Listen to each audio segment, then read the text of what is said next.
ایک دفعہ نا سر سید احمد خان نے کہا تھا کہ ہندوستان ایک دلہن ہے اور مسلمان اور ہندو جو ہیں وہ اس کی دو آنکھیں ہیں۔ اگر کوئی ہندوستان کی تقسیم کے بارے میں بات کرے گا تو وہ اس دلہن کا چہرہ خراب کرے گا، یعنی آپ یونائٹڈ ہندوستان کے حامی تھے۔ اسی طرح ایک دفعہ قائد اعظم صاحب کے بارے میں قائد اعظم نے کہا کہ میں جو ہوں وہ ہندو مسلم اتحاد کا سفیر ہوں، یعنی آپ ہندو مسلم جو اتحاد تھا اس کے آپ امبیسڈر تھے۔ اور ایک دفعہ نا قائد اعظم صاحب سے کسی نے پوچھا کہ سر تحریک پاکستان تب شروع ہو چکی تھی، تو کہ سر آپ تو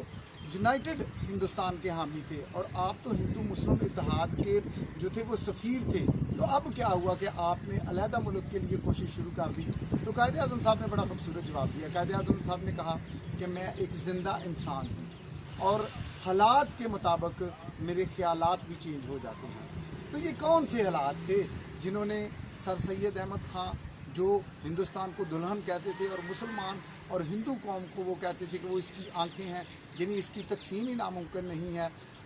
نہیں ہے، اور اسی طرح قائد اعظم صاحب جو تھے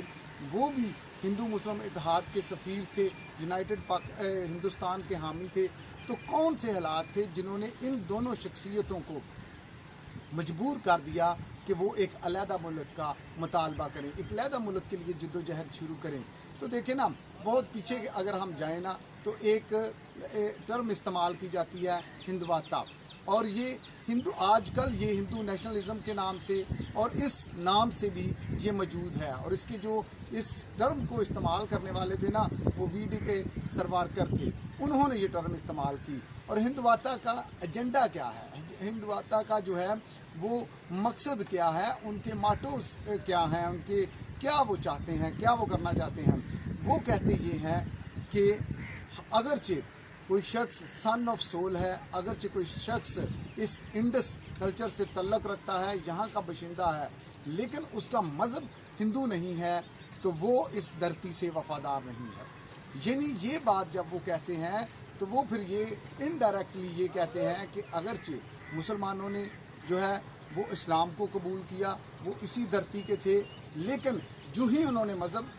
چینج کیا تو وہ اس دھرتی کے ہندوستان کے بھی وہ وفادار نہ رہے۔ اسی طرح کرسچنز کے بارے میں بھی ان کا یہی ہے، بلکہ جس نے مذہب چینج کیا اس کو وہ کہتے ہیں کہ وہ ہندوستان کا وفادار نہ ہے اور نہ ہو سکتا ہے۔ بلکہ انڈین کی وہ جو تشریح کرتے ہیں نا کہ ایک انڈین شخص کون ہے، وہ کہتے ہیں کہ ون ریجن اور ون ریلیجن، اور یہی بات تھی۔ اور پھر انہوں نے اس طرح کی تحریکیں شروع کی ہوئی تھی کہ انڈر گراؤنڈ اور ظاہرہ طور پہ بھی ایک انتہا پسند گروپ بنا ہوا تھا جو لوگوں کو دوبارہ ہندوازم میں لے کے آتا تھا، انہیں ہندو بناتے تھے اور انہیں مارتے تھے، ہر طرح کا ظلم و تشدد کرتے تھے، اور اس وجہ سے وہ کہتے تھے کہ آپ نے اس دھرتی کا جو مذہب ہے آپ نے اس کو چھوڑا ہے، اس لیے آپ اس کے تمام سیکرامنٹس کو، اس مذہب کے اس کی تمام سیرمنیز کی بھی آپ توہین کرتے ہیں۔ جیسے کہ آپ جانتے ہیں کہ گو ماتا کو وہ کہتے تھے کہ جی اس کو ذبح کرنے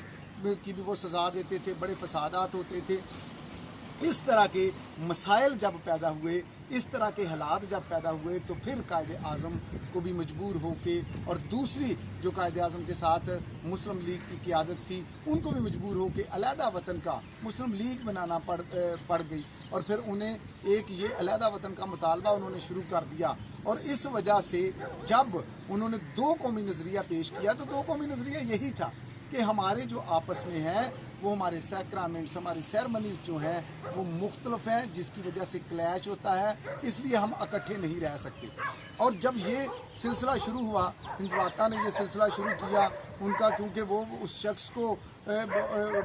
وہ ہندوستانی نہیں تھے مانتے، وہ کہتے تھے کہ یہ کیسے وفادار ہو سکتا ہے جب یہ ہندو نہیں ہے، تو یہ اس دھرتی سے، یہ اس ملک سے، انڈیا سے، ہندوستان سے جو ہے وہ وفادار نہیں ہو سکتا۔ تو پھر اس ماحول میں بڑی گھٹن کا ماحول تھا، تو دو قومی نظریہ پیش کیا گیا، اور اس دو قومی نظریے کو چونکہ تب مسلمان بھی اقلیت تھے، مسلمان ہندوستان میں اقلیت تھے، صرف بڑی اقلیت تھے، اور اس وقت ہندوستان میں ان کے لیے بڑے مشکل حالات تھے، انہیں دوسرے لوگوں کی حمایت کی ضرورت تھی۔ اور مجھے فخر ہے، مسیحی ہونے پہ مجھے فخر ہے، اور یہ کہنے میں فخر ہے کہ اس وقت میری قوم کے गरीबों ने माशरे के दबे हुए पिसे हुए जुल्म का शिकार लोगों का साथ दिया, उस वक्त उन्होंने दो कौमी नज़रिए को सपोर्ट किया कि हाँ ये हम इस धरती के बशिंदे हैं, हम इस धरती के बेटे हैं, हम सन ऑफ सोल हैं, आप भी सन ऑफ सोल हैं। और अगर किसी को मजहबी अक़लियत कह के उसके साथ ये इस तरह का नारवा सलूक रवा रख रहे हैं तो हम आपके साथ हैं। तब उन्होंने अपनी हमायत का इस मुस्लिम लीग को और मुस्लिम लीग के काबरीन को और दो कौमी नज़रिए के हामी लोगों को अपनी हमायत का यकीन दिलाया। और दूसरे नंबर पे एक जो अहम बात हुई वो ये हुई कि क्योंकि दूसरी जंग अज़ीम शुरू हो गई और दूसरी जंग अज़ीम में ग्रेट ब्रिटेन को बड़ी मुश्किलात पेश आ रही थी, और ग्रेट ब्रिटेन ने एक जितनी उसकी डोमिनियंस थी ना, जिन मुल्कों पर उसका कब्ज़ा था, उसने कहा कि अगर आप इस जंग में हमारा साथ देंगे तो हम आपको आज़ाद कर देंगे। और चूँकि इंडिया भी एक डोमिनियन थी और इंडिया पे भी उनका कब्ज़ा था, तो इंडिया के साथ भी यही वादा किया गया कि जब आप हमारा इस जंग में, दूसरी जंग अज़ीम में आप हमारा भरपूर तरीके से साथ देंगे, कोई बगावत नहीं करेंगे, तो फिर हम इंडिया को आज़ाद कर देंगे। और देखें ना, मैं कहता हूँ कि उस वक्त इंडियन लोगों ने बड़ी वफादारी का सबूत दिया और अपने वादे का पास रखा। और बीइंग अ मसीही, एक क्रिश्चियन होते हुए मैं बताना चाहता हूँ कि उस वक्त इंडियन जो फ़ौज थी जो ब्रिटिश के ज़ेर असर थी, उसमें एक क्रिश्चियन रेजिमेंट भी थी, और हिंदू, सिख, मुसलमान, क्रिश्चियन, ये सब जो हैं ये हिंदुस्तान के लिए, ये ग्रेट ब्रिटेन के लिए लड़े और इन्होंने साबित किया कि हमने अपना वादा पूरा कर दिया है। और जब ये बात हुई ना कि इस जंग में फतह के बाद जो है वो ग्रेट ब्रिटेन ने कहा कि हम अपनी तमाम डोमिनियंस को इंडिया समेत आज़ाद कर देंगे, तो फिर एक मसला शुरू हो गया कि जब वो इंडिया को आज़ाद करेंगे तो इक़्तिदार किसके पास आएगा। अच्छा, हकीकत में होना तो ये चाहिए था कि क्योंकि जब अंग्रेज़ हिंदुस्तान में आए हैं तो उन्होंने जो गवर्नमेंट टेक ओवर किया, जो उन्होंने गवर्नमेंट ली है वो उन्होंने मुसलमानों से ली थी। होना तो ये चाहिए था कि वो इनको दे के जाते, लेकिन चूँकि हिंदू मेजॉरिटी में थे, बहुत ज़्यादा मेजॉरिटी में थे, और 1857 की जंग के बाद और कई हालात इस तरह के होने के बाद वो अंग्रेज़ों के करीब थे, इसलिए इस बात का बहुत ज़्यादा ख़दशा था कि अंग्रेज़ जो हैं वो गवर्नमेंट हिंदुओं के हवाले कर जाएंगे, क्योंकि वो हिंदू बहुत ज़्यादा तादाद में हैं। इसलिए उस वक्त एक नज़रियाती जंग शुरू हो गई, नज़रियाती जंग इस बात की शुरू हो गई कि हम इनके साथ नहीं रह सकते, क्योंकि ये लड़ने की तो जंग थी नहीं, ना ही उस वक्त जो मेजॉरिटी थी हिंदू, ना ही उनसे बड़ी अक़लियत जो इस तहरीक को लीड कर रही थी, अलहदा वतन की तहरीक को, दो कौमी नज़रिए की तहरीक को, ऑल इंडिया मुस्लिम लीग की तहरीक को जो लीड कर रही थी वो मुस्लिम लीग थी। और वो एक नज़रियाती जंग का ये आगाज़ हो चुका था और वो अपने से ज़्यादा तादाद वालों से वो लड़ नहीं सकते थे, इसलिए इस क़यादत ने एक नज़रियाती जंग शुरू कर दी और इन्होंने अपनी आवाज़ को जो है वो ऐवानों तक पहुंचाना शुरू कर दिया। और जब उन्होंने ऐवानों तक पहुंचाना शुरू कर दिया तो इस वक्त इन्हें फिर ज़रूरत पड़ी मुस्लिम लीग को, ऑल इंडिया पाकिस्तान मुस्लिम लीग को, कायदे आज़म साहब को और दो कौमी नज़रिए के सपोर्टर्स को फिर ज़रूरत पड़ी कि वो दूसरी कौमों की भी, दूसरी अक़लियतों की भी अपने साथ हमायत लें। और कायदे आज़म साहब ने बड़े वाज़ेह ये वादे किए, बड़ा वाज़ेह तौर पर उन्होंने अपनी तकरीरों में कहा कि ये अक़लियतों का देश होगा, सारी अक़लियतें हमारा साथ दें, क्योंकि हिंदवाता का जो एजेंडा है उसके तहत तो आप और हम जो हैं वो बराबर की शहरी नहीं हो सकते। वो तो मज़हब की बुनियाद पर मजहबी क़यादत थी। ऑल इंडिया क्रिश्चियन लीग जो थी उसके जो कायद थे उन सब ने बड़ी फ़राख दिली से अनकंडीशनली गैर मशरूत तौर पे उन्होंने कायदे आज़म साहब की हमायत में वो खड़े हो गए। और इस बात का जो सबूत है ना कि इस नज़रियाती जंग जो शुरू हो गई थी, एक सियासी जंग जो शुरू हो गई थी, इसमें मसीहों ने बड़ा पुरज़ोर तरीके से जो है वो कायदे आज़म साहब का साथ दिया, तहरीक पाकिस्तान का साथ दिया। उसका सबसे बड़ा सबूत ये है कि दीवान बहादुर SP सिंघा साहब जो थे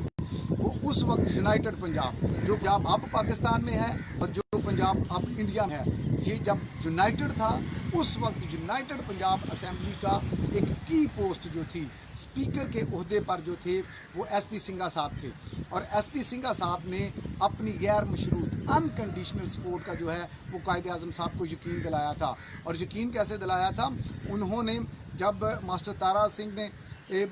पंजाब जो अब हमारे पास है, पंजाब असेंबली की सीढ़ियों पे खड़े होकर कहा था जो मांगेगा कब्रिस्तान उसे, जो मांगेगा पाकिस्तान उसे देंगे कब्रिस्तान। तो उसके जवाब में एसपी सिंघा साहब ने कहा था कि सीने पे गोली खाएंगे, पाकिस्तान बनाएंगे। सिर्फ स्लोगन नहीं थे एसपी सिंघा साहब के, उस वक्त की यूनाइटेड पंजाब असेंबली के वो स्पीकर थे। इतनी बड़ी नज़रियाती सपोर्ट जो थी वो क्रिश्चियंस की तरफ से पंजाब को पाकिस्तान में शामिल करने के लिए 23 जून 1947 को जो है उसका उन्होंने प्रैक्टिकली इजहार किया। 23 जून 1947 को इस बात का फैसला होना था कि सारा पंजाब इंडिया में शामिल होगा या पाकिस्तान में भी कुछ पंजाब का हिस्सा शामिल होगा। तो इस नज़रियाती जंग में जो की रोल अदा किया है वो एसपी सिंघा साहब ने किया, और उनके साथ और 4 MLAs थे जिन्होंने सी गवर्नर हेड मास्टर फजल इलाही साहब और BL रलिया राम साहब, इन सब ने जो अपना वोट था ना, कास्टिंग वोट, वो इन्होंने पंजाब को पाकिस्तान में शामिल करने के हक़ में दिया। और उसके बाद जब ब्रिटिश गवर्नमेंट ने एक जानबदाराना रवैया इख्तियार किया तो उन्होंने पंजाब का कुछ हिस्सा जो पाकिस्तान में आना चाहिए था वो इंडिया में शामिल कर दिया। तो जो बाउंड्री कमीशन है उसके सामने मुझे इस बात पे भी फ़ख्र है कि बाउंड्री कमीशन के सामने जो ग्रुप्स पेश हुए, जो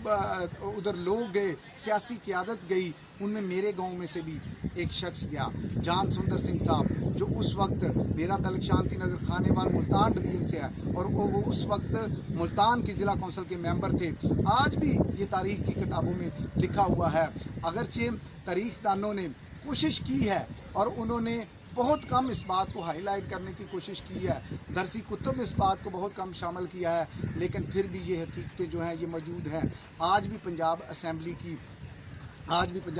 में पहले स्पीकर जो पाकिस्तान के भी पहले पंजाब असेंबली के स्पीकर बने वो एसपी सिंघा साहब थे। आज भी उधर उनकी तस्वीर है गैलरी में, और ये इस बात का सबूत है कि इन्होंने इस नज़रियाती जंग में किस तरह आगे बढ़ के साथ दिया।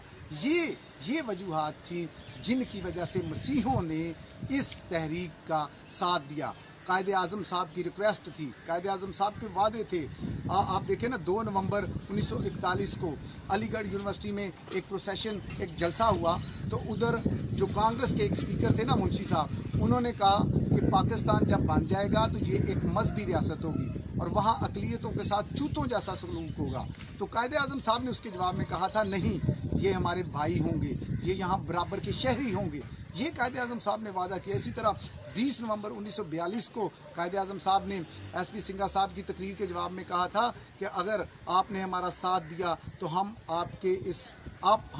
इस हमायत को कभी नहीं भूलेंगे। ये वादे थे। कायदे आज़म साहब की जो 11 अगस्त की तकरीर है ना, अगर आप उसे देखें तो वो 50 सालों की उनकी स्ट्रगल का निचोड़ है। और उस तकरीर में उन्होंने क्या कहा, आप अपने मंदिरों में जाने के लिए आज़ाद हैं, आप अपनी इबादत गाहों में जाने के लिए आज़ाद हैं। क्यों उन्होंने कहा? क्योंकि उन्हें पता था कि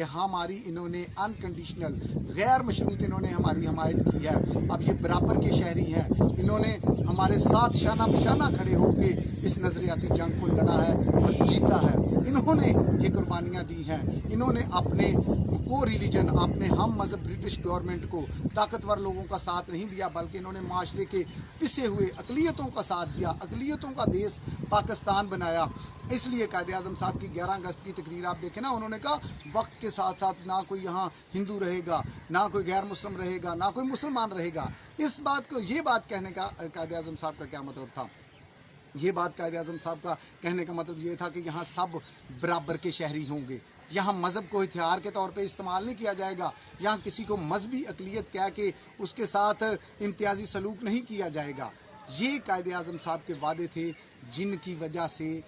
हमारी मसीही क़यादत ने अनकंडीशनली तौर पे पाकिस्तान की हमायत की, 2 कौमी नज़रिए की हमायत की। वरना हमारा तो 2 कौमी नज़रिए से कोई तल्लुक़ नहीं था। इस नज़रिए को सपोर्ट किया कि हाँ, यहाँ और भी कौमें बसती हैं, यहाँ 2 कौमें हैं जिनका आपस में नहीं कल्चर मिलता। यही अगर वो मुसलमानों से इम्तियाजी सलूक रखते थे, मुसलमानों के साथ वो खाते पीते नहीं थे, उनको अपने घरों में दाखिल नहीं होने देते थे, उन्हें वो नापाक समझते थे, किस वजह से? मजहबी अक़लियत कह के वो उनसे इस तरह का सलूक करते थे। और यही यानी सेम प्रॉब्लम फेस कर रहे थे मिनॉरिटी होते हुए, मजहबी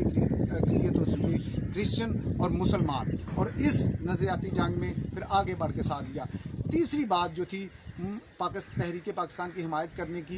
वो क्रिश्चियन लीडर्स के जहन में ये बात थी, बल्कि उन्होंने कई मौक़ों पर इस बात का इजहार भी किया, क्योंकि मुसलमान जो हैं वो क्रिश्चियंस को अहले किताब समझते हैं, और कुरान और हदीस के मुताबिक अहले किताब की इज़्ज़त करना, अहले किताब के साथ मेल मिलाप रखना, ये उन पे फ़र्ज़ था। इसलिए क्रिश्चियन क़यादत जो थी, SP सिंघा साहब और उनके साथी जितने थे, उन्होंने पाकिस्तान की हिमायत इसलिए भी की कि हम मुसलमानों का इसलिए साथ देंगे क्योंकि ये क्रिश्चियंस को अहले किताब समझते हैं, उनकी इज़्ज़त करते हैं, ये कुरान और हदीस की ताबेदारी करते हुए हमेशा हमारी इज़्ज़त करेंगे, हमारे साथ ये जस्टिस एंड जनरसिटी के साथ हमारे साथ पेश आएंगे, और ये हमारा मुल्क होगा, ये सबका मुल्क, हम यहाँ बराबर के शहरी होंगे। इन बातों की वजह से उन्होंने, अहले किताब होने की वजह से उन्होंने मुसलमानों का साथ दिया, क्योंकि मुसलमान अहले किताब की जो थे वो इज़्ज़त करते थे। इसलिए ये वजूहात थी जिनकी बिना पर हमने, हमारे क्रिश्चियन क़यादत ने उस वक्त तहरीक पाकिस्तान की हमायत की। और अगर देखें ना, बाइबल मुक़द्दस को अगर हम देखें तो बाइबल मुक़द्दस में लिखा है कि जिस भी शहर में रहो उसकी सलामती चाहो। और दूसरी बात, बाइबल मुक़द्दस में एक और बात लिखी है कि रास्तबाज की दुआ के असर से शहर सरफराजी पाता है। हम रास्तबाज हैं, हम रास्तबाज हैं, इसलिए हमारी दुआ के असर से तो शहर, गांव, मुल्क, दुनिया जो है वो सरफराजी पाती है। तो ये तो हमारा मुल्क है, ये तो हमारा मुल्क है। बाइबल मुक़द्दस तो यहाँ तक कहती है कि जिस मुल्क में भी रहो, जिस मुल्क में भी रहो उसकी सलामती की दुआ करो। हमें तो हुक्मन ये बात कही गई है, लेकिन पाकिस्तान तो हमारी धरती माँ है, हम तो सन ऑफ सोल हैं, इसलिए हम तो इसके वफ़ादार थे, वफ़ादार हैं और वफ़ादार रहेंगे, क्योंकि ये हमारी धरती माँ है। हमें बाइबल मुक़द्दस ने ये बात कही है कि आपने जिस शहर में भी रहना है उसके वफ़ादार रहना है, लेकिन ये शहर, ये मुल्क तो हमारा है, ये तो हमारे वजूदात का है, हम यहाँ की पैदावार हैं, इस मिट्टी से हम निकले हैं। इसलिए पाकिस्तान से बेवफाई का तो कोई सोच भी नहीं सकता, इसलिए हमने पाकिस्तान की हमायत की। और हम तो खुशखबरी सुनाने वाले हैं, खुशखबरी सुनाने वाले हैं, तसल्ली देने वाले हैं, अमन का पैगाम देने वाले हैं, और हमेशा हम अपने मुल्क के, जो हमारी धरती माँ है, हुआ ये है, मैं क्रिश्चियंस से भी हम मुखातब हूँ, क्रिश्चियंस को भी ये बताना चाहता हूँ, पाकिस्तानी मसीहों को भी ये बताना चाहता हूँ कि हुआ ये है कि जो हमारा बड़ा भाई है, जो या मेजॉरिटी है, तादाद में ज़्यादा है, जो बरसरे इक़्तिदार भी हैं ज़्यादा तौर पे, उन्होंने कुछ बातों में डिस्क्रिमिनेटरी लाज बना के और कुछ बातों में हमारे साथ ज़्यादती की है। ये बात ट्रू है, लेकिन देखें, माँ कभी किसी के साथ ज़्यादती नहीं करती, भाई ज़्यादती कर लेते हैं, इसलिए ये तो हमारी धरती माँ है। रियासत हमसे कभी जुल्म नहीं कर सकती, पाकिस्तान हमें कभी रिजेक्ट नहीं कर सकता, क्योंकि ये हमारा मुल्क है, हम इसके वफ़ादार हैं, और कलाम के मुताबिक, बाइबल मुक़द्दस के मुताबिक हमने हमेशा इसकी सलामती के लिए दुआ करनी है। और अगर आप देखें ना, जहाँ तक कुर्बानियों का तल्लक है, 1965 की जंग, 1971 की जंग, 1948 की शुरू में जो जंग हुई, वो कारगिल की जंग में हमारे मसीही सिपाहियों ने अपनी जानों के नजराने पेश किए हैं। इसके लिए वक्त की नज़ाकत को सामने रखते हुए, इसके लिए आप आज़म मिराज साहब की एक पूरी सीरीज़ है किताबों की, एडवोकेट साहब का एमैनुअल ज़फ़र साहब की किताब है, प्रोफेसर सलामत अख्तर साहब की किताब है, और इसी तरह पाकिस्तान क्रिश्चियन स्टडी सेंटर की एक मुकम्मल सीरीज़ है, उनकी बहुत ज़्यादा रिसर्च है इस बात पे। और हमारी एक और MPA हैं और एडवोकेट नथानियल राजा साहब की बेटी मैरी गिल साहिबा, उन्होंने भी इस मौजू पे किताब लिखी है। इन किताबों में आप पढ़ सकते हैं कि किन किन जंगों में हमने क्या क्या साथ दिया पाकिस्तान का, पाकिस्तान से वफ़ादार रहे, कभी हमने गद्दारी नहीं की, कभी हम पे गद्दारी का इल्ज़ाम नहीं लगा, क्यों नहीं लगा, और आज हमें ये क्यों साबित करना पड़ रहा है, कुछ डिस्क्रिमिनेटरी लॉज की वजह से। लेकिन मैं क्रिश्चियंस को भी ये बताना चाहता हूँ कि हम वफ़ादार थे, हम वफ़ादार हैं, और हम वफ़ादार रहेंगे, और हमने रहना है, क्योंकि ये हमारी धरती माँ है, ये हमारा मुल्क है, हम खुशखबरी सुनाने वाले हैं, हमने ये तसल्ली का पैगाम, हमने ये खुशी का पैगाम जो है वो, हमने ये अमन का पैगाम जो है यहाँ से शुरू करके दुनिया को पहुँचाना है। और अगर आप देखें ना, मैं कहता हूँ कि हमारा एहतजाज ये है कि हम दुआ का कोई दिन, रोज़े का दिन कोई मुकर्रर कर लें, ताकि हम इस मुल्क की भी सलामती के लिए दुआ करें। इस मुल्क में भी जितने इस तरह के कवानीन हैं जो दूसरों को इम्तियाज़ी, जिनसे दूसरों के साथ इम्तियाज़ी सलूक होता है, वो बराबर के शहरी नहीं अपने आप को समझते, हम दुआ और रोज़े का दिन मुकर्रर करके अपनी मुल्क की सलामती के लिए दुआ करें, इसकी तरक्की के लिए दुआ करें, जितनी अपनी तमाम एनर्जीज़ जो हैं वो सर्व करें, ताकि हम इस मुल्क के इस मुल्क को तरक्की करता, इस मुल्क को अरूज पे जाता देखें, क्योंकि ये हमारा मुल्क है। हमने, हमारे बड़ों ने जो है वो कुर्बानियाँ दे के, हमारे बड़ों ने इसकी नज़रियाती सपोर्ट करके, हमारे बड़ों ने जो है वो ताकत वालों को, अपने को रिलीजन ब्रिटिश गवर्नमेंट को रिजेक्ट करके इस मुल्क की हिमायत की है। इसलिए ये हम पे फ़र्ज़ है कि हम इससे प्यार करें, क्योंकि ये हमारा मुल्क है। यसुम मसीह मेरा और आप सबका हामी नासर।